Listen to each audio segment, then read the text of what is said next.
Hey guys, and welcome to my answers portion of my 10,000 subscriber Q&A. I have received a ton of questions in the past couple of days ever since I released the questions portion of the video, so I will be splitting this into another like two parts. I'll do part 1 of the answers and then part 2 later on today, just because I've gotten so many. I got like 150 questions, and breaking them all down into, combining similar questions and stuff like that, I still had like 50 plus, and I keep getting more, so I'll be able to go back doing this 2-part thing as well. I'll be able to go back and pick up more questions later on today when I make the last part. But that being said, like I said, I got a ton of questions that I had to combine. So if your picture specifically doesn't pop up on the screen, I'm sorry. I just went from the bottom of the list to the top, and if someone before you asked the question first, then I just took their question, and it's basically the same thing as answering yours, just your picture doesn't pop up. I'm sorry. That's just the way it has to be, because then I'd have to answer 150 of the same, what's your favorite animal? So getting into it, the first question comes from Porky Chops, and he asks, who are some YouTubers that inspired you to start? Now, I don't really have any inspiration for starting YouTube. I always wanted to start YouTube on my own. I thought that I had some information that I could share with a ton of people and maybe help out some people. I guess I could throw in Kripparrian, because Kripparrian's kind of like the same thing that I do, just on a larger scale. I'm a theory crafter. I was a high-ranking player in WoW. I've been playing games forever, so I guess you could say I was watching Kripparrian a lot before I started YouTube. So I guess, if anything, I mean, I would want to be called, the biggest theory crafter on the internet. I would like that title. So I guess you could say that he has a little bit of inspiration for my channel, but for the most part, I just started the channel on my own.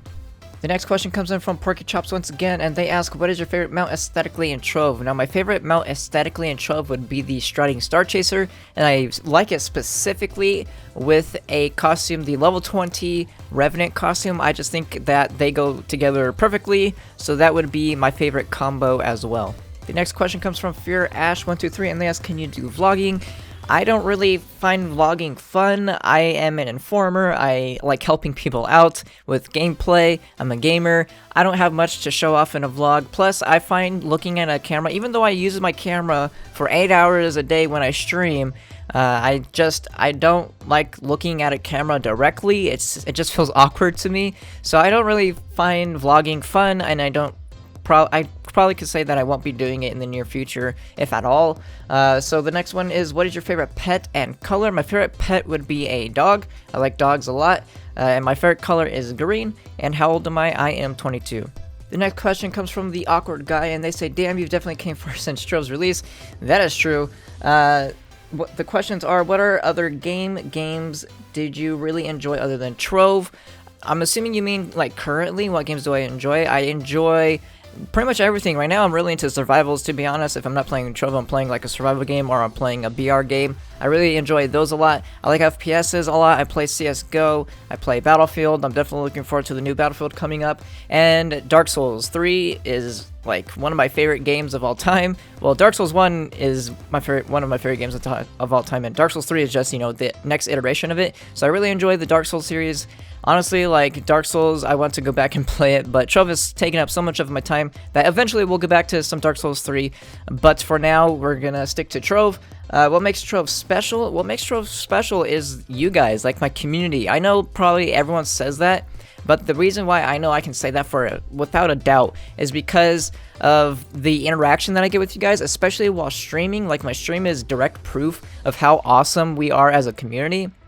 Because if I go to like a Twitch stream for Trove, and I go to someone that averages, same viewers as me or even higher, there are people that average higher viewers than me. If I go to their chat, it's pretty much dead. Most people are there for giveaways. They don't really want to talk unless there's a giveaway. Once you see that they're doing a giveaway, then everything gets spammed. People spamming chat, and then once the giveaway is done, everyone's like, oh man, rigged, and then they stop talking for the rest of the hour. And when I stream, my chat, I would say, is probably the most active chat. I could probably say that without a doubt, the most active chat on Twitch for Trove, because when I'm streaming, it's 8 hours straight of non-stop talking and interacting with you guys. You know, we're entertaining each other, I'm answering questions, helping people out, we're playing together. I feel like we are just like a very, very strong community. I'm not trying to like compare us to anybody else. I think everyone has their community the way they want, but I feel like we have a very strong presence in Trove, and I think our community is one of the strongest. Obviously, we're the third biggest community in the entire game, so I'm very thankful for that. And honestly, that is what makes Trove special, is the interaction that I get with you guys. Trove, even though it's a very basic game and it's more of like a kiddish game, that enables me to be able to play with all of you and interact with all of you, especially with like clubs. I can have up to 750 members. I wish they would up that count, because I'm constantly having to kick like 30 people every day to invite new people to the club,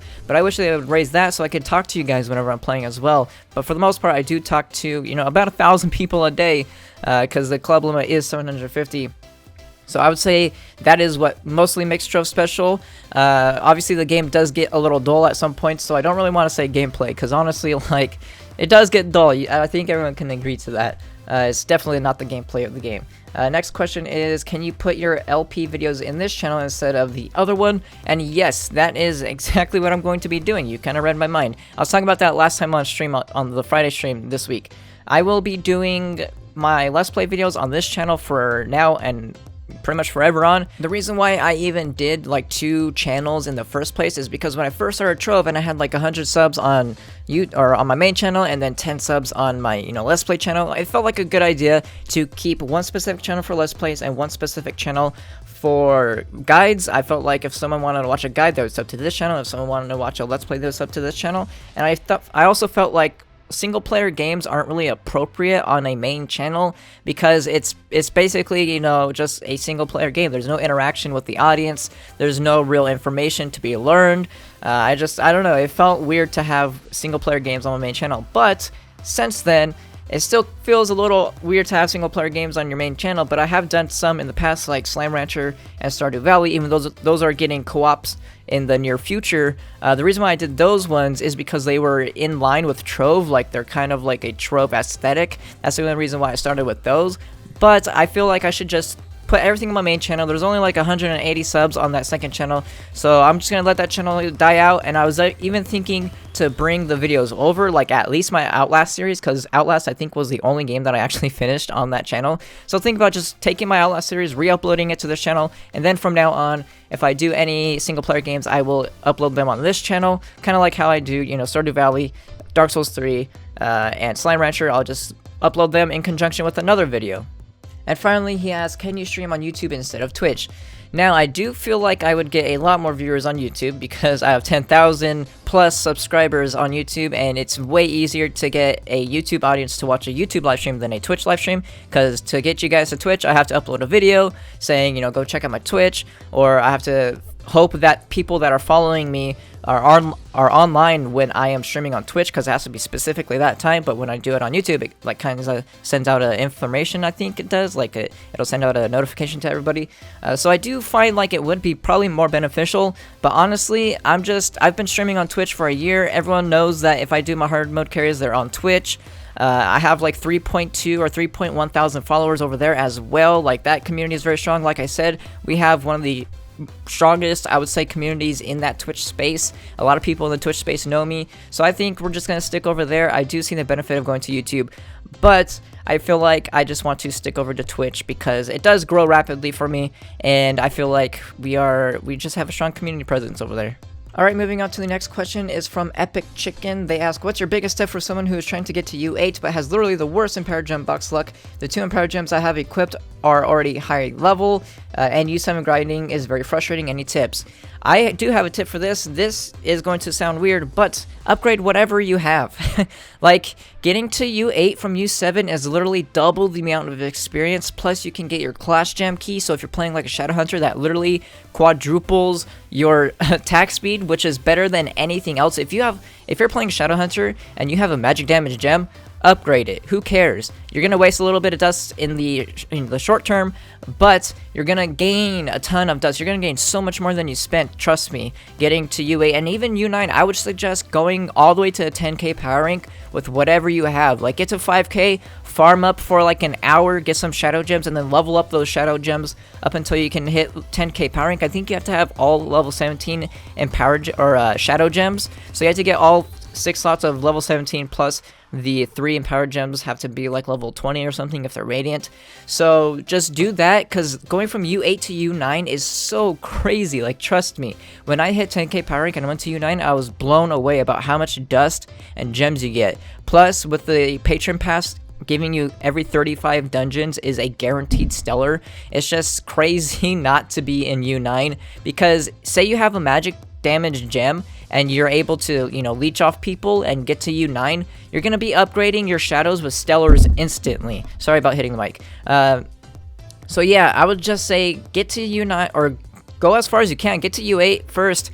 Use the blade on the left every time you enter a world. So you know how you drop down into the world in that little pillar thing? There's a blade to the left that's like glowing. Always click that so you can go to a group. If you have to leech, then leech. Try to pull your own weight, but you know, getting to the higher uber levels and getting more dust is going to enable you to get better gems very quickly compared to if you farmed up normally. And then you're actually going to be pulling your weight a lot quicker than if you were trying to, you know, do it solo the entire way. So definitely just upgrade whatever you got, trust me.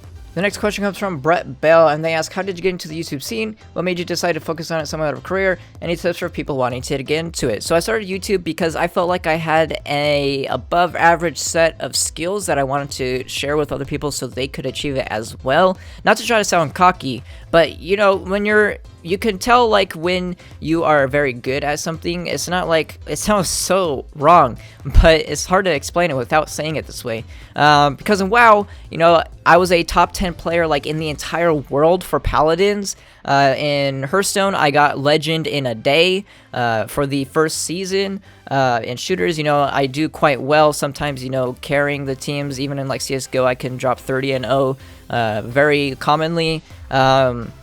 You know, you could just tell when you might have that skill set that you might want to share with other people, and that's how I felt. I felt like I wanted to take what I knew. I was also very good at economics as well, and math, because you know, when the RuneScape auction house came out, or the Grand Exchange, you know, I was very good at making gold that way. You know, I did it in WoW for like 12 years, and I studied it in high school. So I just felt like I had information that I could give out to other people and hopefully help out a lot of other people. And it seems like it worked out quite well. It seems like a lot of people have, in fact, been helped out by my videos, which I'm super thankful for, because then I don't have to sound so cocky, you know, because when I first started, that was basically like the thing. I just was like, oh, I'm such a good player, I should help out as many people as possible. My intents were in the right place, but it just sounds cocky. I don't know. It's very hard to say that without, you know, coming across that way. So that's basically it. I just wanted to help out as many people as I could. I felt like I had something that people would want to know about, and I'm glad that it worked out that way. What made you decide to focus on a summer career? That would be just when it blew up. When I started YouTube like 2.5 years ago. It's almost been 3 years since I've done YouTube, and the thing I started out with was, you know, Destiny, and then WoW. I was trying to help out people with WoW and stuff. And when I started doing Trove, I definitely saw the difference in like subscribers. My WoW content did get a lot of views. I was getting like 10,000 views a video, which was quite well for only having like 20 subscribers. But when I started Trove with 30 subscribers, and within like a week I was at 100 subscribers, and then within a month I was at 3,000 subscribers. So I would say that when Trove started growing on my channel, I was like, okay, maybe I can start doing this. And when Trove came out on Steam, that was the craziest moment of my entire like YouTube career, was when Trove came out on Steam, because everything blew up. I had multiple videos with like 100,000 views. Things were getting 50,000 views a day. You know, I had like 1 million views in a week on my channel, and I was like, okay, seeing how YouTube usually only grows, it's very hard to decline on YouTube unless you like purposely bomb your channel and try to destroy your channel. It's very hard to decline. So if I'm seeing these numbers now and it only grows, then this can actually work out for me. Like, I got lucky, and I need to roll with this as much as I can. And yes, it did actually decline because Trove itself declined in the player base, so the player attention kind of went away ever since Trove's release.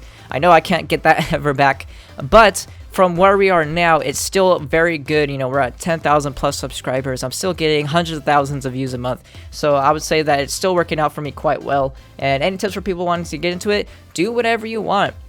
If you want to be an entertainer, be an entertainer. If you want to play like a persona, do skits and stuff like that, then do that. If you want to inform people like I do that. Never try to go out of your uncomfortable zone because people are going to notice. Everyone knows that I suck at Let's Plays. I am not comfortable with Let's Plays. I do those to document my progress in the game. I'm not an entertainer, and people know that, and it's very easy for people to see. That's why that's one of my least viewed content is my Let's Plays, is because not a lot of people like them because I'm very bad at them. So definitely stick to what you want and try to just roll with it. You'll get lucky one day, most likely. I did. I have a very niche channel. I make videos specifically for newer players and for very late game players. My class guides are supposed to be for late game players. Once you have like 16k power rank, that's when my guides are for, which is like 1% of the player base.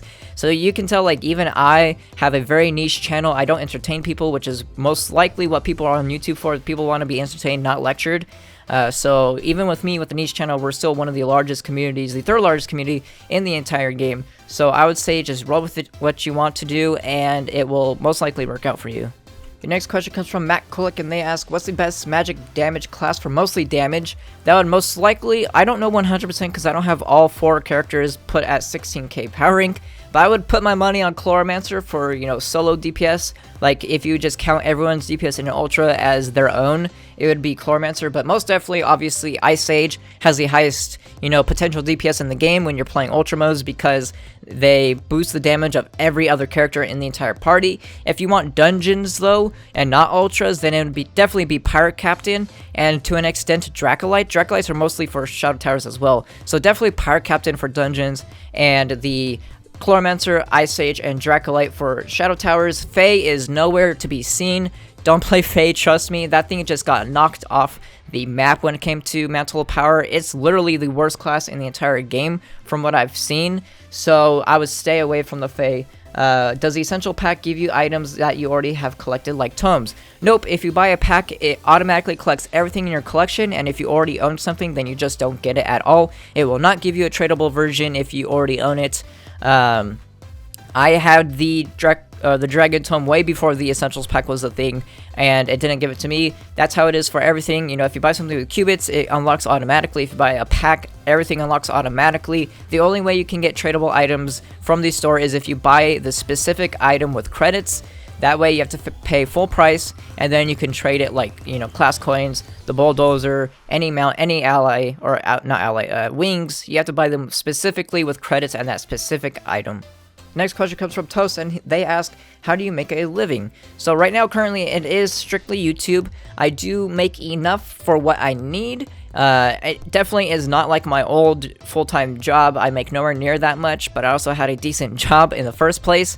But like I said earlier, YouTube only grows. So what I'm seeing now is enough. So if we keep growing, then I'll be able to get more and more and more, and it will hopefully get up there to where my old job was and maybe even surpass it in the future. But for now, it is strictly YouTube. The next question comes from Electron, and they ask, what is your real name? JK, what is your IG? And JK, what other game would you play on your channel if you would start with the amount of viewers you have now from Trove? So I think you mean, like, what if I wasn't known as the Trove guy, and what if I was known as this guy? What would I want to be known as? And I'd probably, I want to keep my specific community, I want to keep you guys, because like I said earlier, you guys are super awesome and interactive, and I love this community. I feel like we have a very strong community, and I do know, specifically most of you guys, which is awesome. So I would like to take all of you guys and maybe move to Dark Souls 3 or the Dark Souls series in general. Like I said, Dark Souls is my favorite series of all time. I never get bored of that series, and honestly, I would play that game for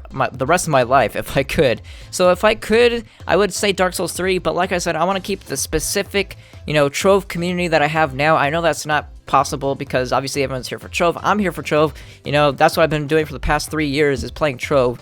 So I understand why it's not a possibility, but if I were to magically turn into, instead of the Trove guy, the Dark Souls guy, I would definitely want to do that, just because I like that series a lot more than Trove. I have nothing against Trove, just, Trove gets stolen sometimes, but Dark Souls never gets stolen with me. But like I said, I'm not trying to, say I want to leave you guys for a different crowd. I want to take you guys with me. That would be my main thing. And definitely just like any game ever. If I could take all my viewers anywhere I went, I would want to do that, because what if I do get bored of Dark Souls and I wanted to play, you know, Arma 3 for the rest of my life, then maybe I would want, you know, everyone to follow me there. So probably just any game in general, but mostly I would say I would probably want to play like Dark Souls for the rest of my life, if anything. The next question comes from End Flames, and they ask, how does your family and friends view you as a YouTuber? Now, I think you mean like, how do they view me as being a YouTuber instead of like my position as like the Trove guy, right? Because that's what I would assume. So people don't really care. I've been playing games for all of my life, so it's just like, hey mom, I'm still playing games, but this time I'm actually making a little bit of money and I got, you know, thousands of people that enjoy what I do. So it's just like a bonus on top of what I was already doing. So I don't think anyone really minds. Even my friends, like my best friend from my old job, my coworker, when I started doing streaming and YouTube, he was like, oh cool, maybe I should start doing that. He even started doing it a little bit. So definitely everyone was, you know, accepting. I think I lucked out. I got very cool friends and family, so nobody really cared because it was pretty much all I did anyways. Just now I get a little bit even more out of playing games, so I think they are actually a little bit happy about it. Next question is from Jonathan Romo23, and they ask, Steam username. My Steam profile can be found in the description of all of my videos or my community link, which you can go and join my community. I always tell you guys when I'm streaming over there, and you can always see when I'm online and in a game. You can always click on my profile and join the game there. I do not add people on my Steam friends list anymore because it got a little too crazy when Trove first came out, and I decided to not add people to my Steam friends list anymore because I was either getting spammed all the time, so it was always, you know, interrupting videos, or, you know, people are getting angry that I couldn't add them because my friends list was full because I had, you know, like 3,000 subscribers and you can only have 250 friend limit for Steam. It does increase if you have a higher level, but for me it's like 300 or something, I don't know. So definitely at least join the community. It has like 300 members over there, so you can always join that, but I do not add people to my friends list anymore unless I specifically am going to play a game with you, maybe from the stream, maybe we're going to play CSGO, I add you for that moment, and then I unfriend you right after. But I do warn you, you know, if you play games with me, you're playing for today, and then if you play with me tomorrow, then I'll just re-add you. It's nothing personal, but it's to avoid any, you know, drama or any complaints for, you know, people that say that I can't add them to my friends list. Next question is from Christian Games, and they ask, when did you start playing Trove, and when did you learn how to use the marketplace and grasp 10k? Thank you very much. So I started playing Trove back in December of 2013, you know, day 1 alpha. You can see on the screen right now, I can actually show you guys now. I just remembered that this item exists, but it is the winter cap. You can find it in promo, and only people that played day 1 or month 1 alpha have this item. These are the players that you know are the oldest players in the entire game. If anyone has this, you know that they've been playing since the entire beginning, because the game came out in December of 2013, so you only had 1 month to get this cap. So there it is, there's the cap. And when did you learn how to use the marketplace? I didn't learn, obviously, with Trove. I've been playing the market ever since WoW came out, so like 12 years ago is when I started playing WoW, and then also with the RuneScape Grand Exchange, like I said, back in 2008, which was already like, what, 8 years ago as well. I started doing that and I was quite well at it, so you know, I've taken that knowledge ever since. And also I studied economics and business math in class in high school. I took those classes, so just over the course of the 12 years I've been doing a lot of marketplace learning, I guess you could say. Next and probably final question comes from Red Hawk Builds and Play, and they ask, not really a question about you, but is Trove as pay to win as it was in March? And honestly, nothing's really changed. I feel like the player base has not cared in the past couple months because, you know, Trove is obviously going down this pay to win route and, you know, the money hungry route, but I think we've just gotten so used to it that we just don't care anymore. But if you do care still, it still is the same game, maybe even more. I don't know when March was, to be honest, if it came out before or after the Mantle of Power, because I don't know when the Mantle of Power came out. But since then, they've added Ninth Lives, which is a little bit pay to win and very expensive item in the game. And they've also added a couple things since then also to, you know, entice you to spend a little money on the game. So I would say it's definitely the same, if not even more pay to win than you were before. But like I said, the community itself most likely does not even care at this point.